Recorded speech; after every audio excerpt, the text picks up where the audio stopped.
తీర్థయాత్ర కార్యక్రమానికి స్వాగతం. కలియుగ ఆపద్బాంధవుడు శ్రీ శబరిగిరి ధర్మశాస్త్ర గురించి తెలియని భక్తులుండరు. శివకేశవుల సమ్మిళిత రూపంగా శక్తియుక్తుల మేలు కలయికగా అయ్యప్ప ప్రసిద్ధుడు. నల్లని దుస్తులు ధరించిన అయ్యప్ప భక్తులు స్వామివారి దీక్షభూని శరణుఘోషతో పూజలు జపాలు చేసి తరిస్తారు. మండల దీక్షాదారులై అయ్యప్ప మాలాదారులై ఆ 41 రోజులు ధర్మాచరణతో చరిస్తారు తరిస్తారు. మోహిని సుతుడైన అయ్యప్ప కొలువుదీరిన మరో ఆలయం రంగుల హరివిల్లైన విశాఖపట్నం గాజువాక మండలం షీలానగర్ ప్రాంతంలో అలరారుతోంది. నేటి తీర్థయాత్రలో ఈ ఆలయ విశేషాలను తెలుసుకుందాం.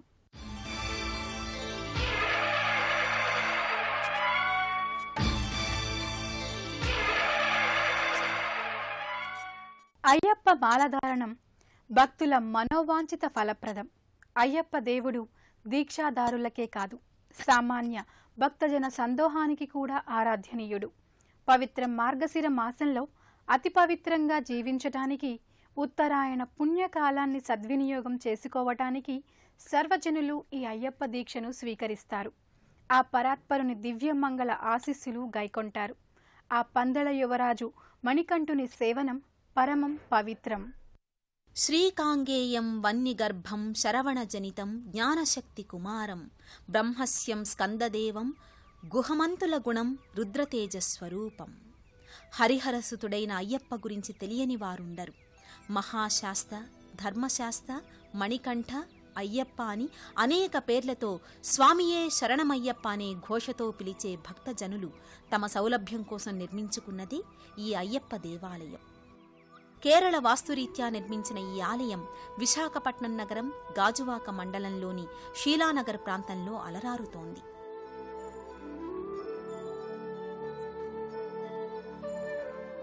విశాఖపట్నం అనగానే మనకు ముందుగా స్ఫురించేది ఉన్నతమైన గిరిశిఖరాలు, పచ్చని ప్రశాంత వాతావరణం, చూడముచ్చటైన సుందర ప్రదేశం, తెల్లటి నురగల నగలు ధరించిన కెరటాలు,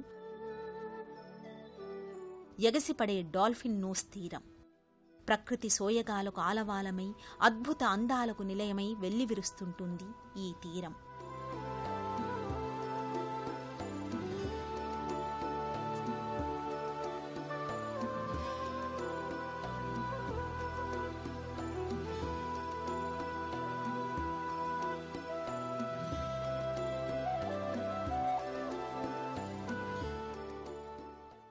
వివిధ దేవతలకు, ప్రకృతి సౌందర్యానికి పట్టుగొమ్మ ఈ విశాఖపట్నం నగరం.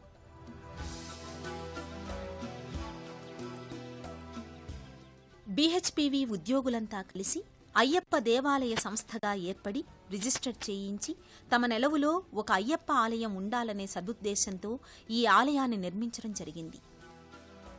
ఆధ్యాత్మికపరమైన ప్రజల అవసరాలను తీర్చాలనే ఒక మంచి దృఢనిశ్చయంతో ఎస్ సాంబశివరావు తన స్థలాన్ని ఇవ్వగా BHPV ఉద్యోగస్తుడైన నళినీకాంత్ విగ్రహదాతగా ఈ ఆలయానికి ఒక ప్రత్యేకతను ఆపాదించి పెట్టారు. అయ్యప్ప సహస్రారమే శబరి శిఖరం బ్రహ్మకపాలం నిస్థానం సహస్రారమే శబరి. వీరి ఆధ్వర్యంలో ఈ ఆలయం నేడు దినదిన ప్రవర్ధమానమవుతోంది. దాదాపు 23 ఏళ్ల క్రితం నిర్మించిన ఈ ఆలయం సర్వాంగ శోభితంగా అలరారుతోంది. దివ్య ప్రభలతో వెలుగొందుతూ దేదీప్యమానంగా ప్రకాశితమవుతూ ఆ తారకా ప్రభువు గర్భాలయంలో తేజోమయ రూపుడిగా గోచరిస్తాడు. వేద పండితుల సమక్షంలో జరిగే ఆ గర్భాలయ మూర్తి పూజా పరంపరను, ఆ అర్చన సంవిధానాన్ని చూసి తరిద్దాం. మనసులోన నీవే కొలువుదీరుమయ్యా మధుర సుస్వరాల. భక్తజన సందోహానికి ఆరాధ్యనీయుడైన ఆ స్వామి కొలువు తీరిన కోవెల వివిధ ఉపాలయాలకు నెలవుగా బాసిల్లుతోంది. భక్తుల మన శరీరాలలోని ఆంతరిక బాహ్య కల్మషాలను ప్రక్షాళన చేసి పరిశుద్ధతను ప్రసాదిస్తున్న ఆ స్వామి కొలువైన ఈ దివ్యాలయంలోని ఉపాలయాలను ఒకసారి పరికిద్దామా?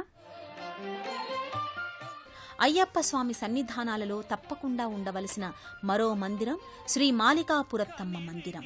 ఎరుగని ఘనయోగం జగములు ఎరుగని జపమంత్రం.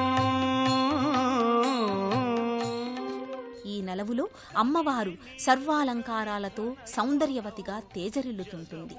ఎరుగని జపమంత్రం ఇంద్రియములనే తలవంచి ఇరుముడినే తన తలదాల్చి ఇంద్రియములనే తలవంచి ఇరుముడినే తన తలదాల్చి ఇదే కోవెలలో శ్రీ సిద్ధి వినాయక స్వామి సన్నిధి కూడా ఉంది. అని సాగే భక్తుల సందోహం స్వామి శరణం అయ్యప్ప అని సాగే భక్తుల సందోహం.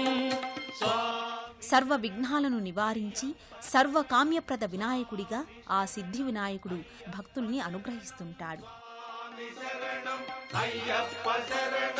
కనివిని ఎరుగని ఘనయోగం జగములు ఎరుగని జపమంత్రం.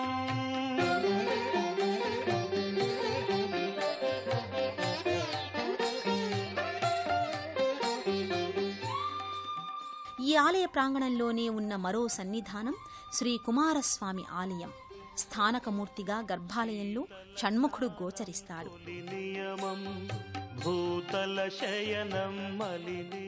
శూలాయుధపాణి మయూర సింహాసనంపై అధిష్ఠుడై స్వామి నెలకొని ఉంటాడు. భూతలశయనం మలినియమం ఏకభుక్తమే ఉంటూ నీకు అర్పణం. ఇక్కడే శేషపాన్పుపై పవళించిన శ్రీమన్నారాయణుడి నల్లరాతి విగ్రహం తీర్థయాత్రికులకు నేత్రపర్వం కావిస్తుంటుంది. దైహిక భోగం శాంతాకారం భుజగశయనం పద్మనాభం సురేశం విశ్వాధారం గగన సదృశం మేఘవర్ణం శుభాంగం అంటూ స్వామిని వేణోళా కీర్తిస్తారు భక్తులు. స్వామి శరణం అయ్యప్ప శరణం స్వామి శరణం అయ్యప్ప శరణం స్వామి శరణం అయ్యప్ప. హరిహరుల సుతుడైన అయ్యప్ప సన్నిధిలో హరిహరులు కూడా ఉండటం సహజాతి సహజమైన విశేషం. జపమంత్రం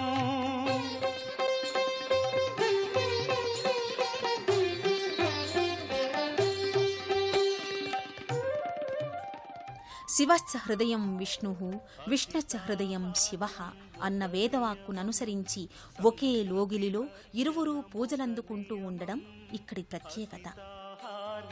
ఒక నియమం సంస్కృతి వర్జనమొక నియమం అంగదక్షిణే ఇస్తూ ఆత్మదర్శనం చేస్తూ.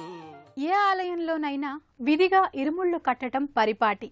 కానీ ఈ విశాఖపట్నం శీలానగర్ ఆలయం మాత్రం ఓ ప్రత్యేకతను సంతరించుకుంది. వేలాది భక్తజనులు ఈ దివ్య ప్రదేశంలోనే ఇరుముడులు కట్టించుకుని శబరిమల యాత్ర కొనసాగిస్తారు. ఇక్కడ జరిగే పూజా విధానం కూడా భక్తుల్ని విశేషంగా ఆకర్షిస్తుంది. ఈ దివ్యధామంలో విశేషమేమిటంటే ఏ ఆలయంలోనూ కనిపించని పంథాలో ఇక్కడ మందిర కుడ్యాలకు దీపాలను ప్రజ్వలింపచేయడం ప్రత్యేకత. స్వామివార్ల మందిరాలకు ఇరువైపులా దీపాలను వెలిగించి దీపం జ్యోతి పరబ్రహ్మ దీపం సర్వతమోపహం దీపేన సాధ్యతే సర్వం దీపజ్యోతి నమోస్తుతే అంటూ తమ పాపాలను ప్రక్షాళన చేయమని ఆ భగవంతుణ్ణి వేడుకుంటారు. అయ్యా శరణమయ్యా ఓంకారమూర్తి అయిన అయ్యప్ప, నక్షత్రనాథుడైన అయ్యప్ప మన్మథాయుధ సౌందర్యంతో జగన్మోహనాకారంగా దర్శనమిస్తుంటాడు. స్వామివారికి ఎదురుగా ముంగిట 18 మెట్ల అమరిక ఉంటుంది. నృత్యాలు చేస్తూ గీతాలు ఆలపిస్తూ స్వామి అర్చన పూజా కార్యక్రమాలలో పాలు పంచుకుంటారు. ఈ అయ్యప్ప స్వామి సేవా కార్యక్రమాలలో భాగంగా ఎన్నో సేవా కార్యక్రమాలు కొనసాగుతున్నాయి. లోకవీరం మహాపూజ్యం సర్వరక్షాకరం విభుం పార్వతీ హృదయానందం శాస్తారం ప్రణమామ్యహం అంటూ భక్తులు అయ్యప్ప ముందు సాగిలపడతారు. ఆ హరిహరుని పుత్రుడైన అయ్యప్ప ఆశీస్సులు మనందరిపై ప్రసరించాలని కోరుకుంటూ ఈ ఆలయానికి చేరుకోవడానికి ప్రధాన నగరాలు, పట్టణాల నుంచి అనేక రైలు మార్గాలు, బస్సులు అందుబాటులో ఉన్నాయి. హైదరాబాద్ నుండి విశాఖపట్నానికి ఆర్టీసీ బస్సు ద్వారా చేరుకుని అక్కడి నుండి తమ తమ సౌలభ్యాన్ని బట్టి ఏదైనా వాహనంలో గాజువాక మీదుగా షీలానగర్ ప్రాంతంలో నెలకొని ఉన్న ఈ అయ్యప్ప సన్నిధానానికి చేరుకోవచ్చు.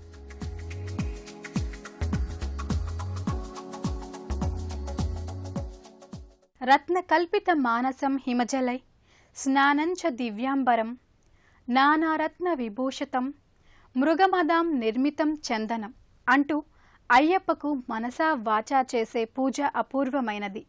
భక్తి విశ్వాసాలు, ధర్మ కార్యాచరణల మేలు కలయికగా సాగే పూజా విధుల్ని ఆ స్వామి తక్షణమే స్వీకరించి కోరిన కామ్యాలను నెరవేరుస్తాడు. చిత్త చాంచల్యము, ఏకాగ్రతతో సకలము నీవే స్వామి అని ఆ స్వామిని మనం వేడుకుందాం. ఆ స్వామి దివ్య పాదార విందాల్ని సదా మనం సేవిద్దాం. మరో తీర్థయాత్రలో మళ్ళీ కలుసుకుందాం. అంతవరకు సెలవు మరి. నమస్కారం.